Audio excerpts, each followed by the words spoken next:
win and sometimes you lose. And what kind of grace you exercise when you lose. And what kind of grace you exercise when you win. That's all a part of life.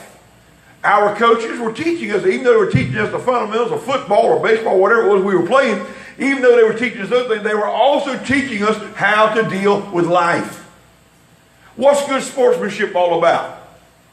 And you got these guys, these professional players in the NFL and some other sports who are disrespecting the league and disrespecting America, disrespecting the country. Whenever we were taught as kids, you are to be an example. You are to do what's right. You are to do what's honorable. Honor is a forgotten talent now, or not talent. Honor is a forgotten teaching nowadays. Being honorable. If you lose, shake the winner's hand. Tell them, good game. Might not have been for you, but it was for them. Tell them, good, shake their hand. Say, enjoyed the game, enjoyed playing. So good, clean competition is fine because we learn from that. But this thing about, well, they all going to get a trophy, what does that say? What does that say? How does that instruct them about life? That's telling them, well, you're just, no matter what you do, you're just good to go, and everything's going to always be coming up roses. Everything ain't going to always be coming up roses. Listen, life is tough. Sometimes, let me say it like this if I can, and pardon me for saying it, but it's the truth. Sometimes life is hell. Now, I'm not saying there's hell on earth, there's another hell after we die, but I'm saying sometimes we go through hell in this life. Why? Well, there is hell on earth to a degree because demonic forces are released in our atmosphere. So there is to a degree. We experience sometimes hell on this earth. The old expression, war is hell. I've never been in war, but I've heard and seen enough about it to know there's some truth to that. Hell being unleashed. Life is not perfect. People are not perfect. Teach your children. Don't set them up for failure. Encourage them to be the best that they can be.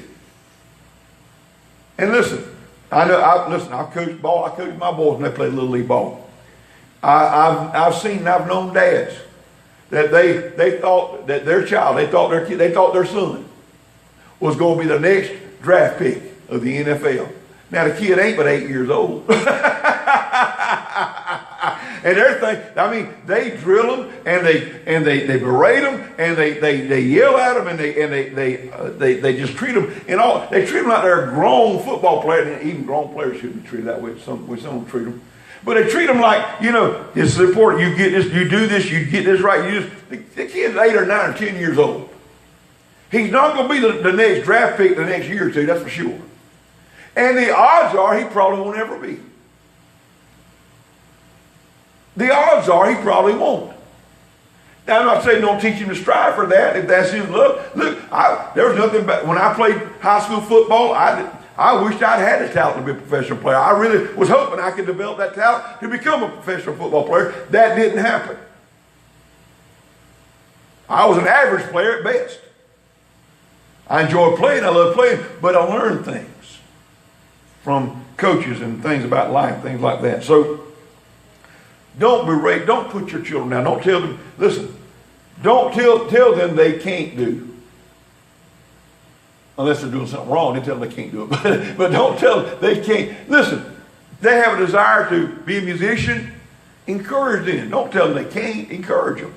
But also, I'm going to tell you this, if they're not a good musician, they'll probably figure it out anyway. But sometimes they may need a little persuasion that maybe there's something else you need to try to tackle.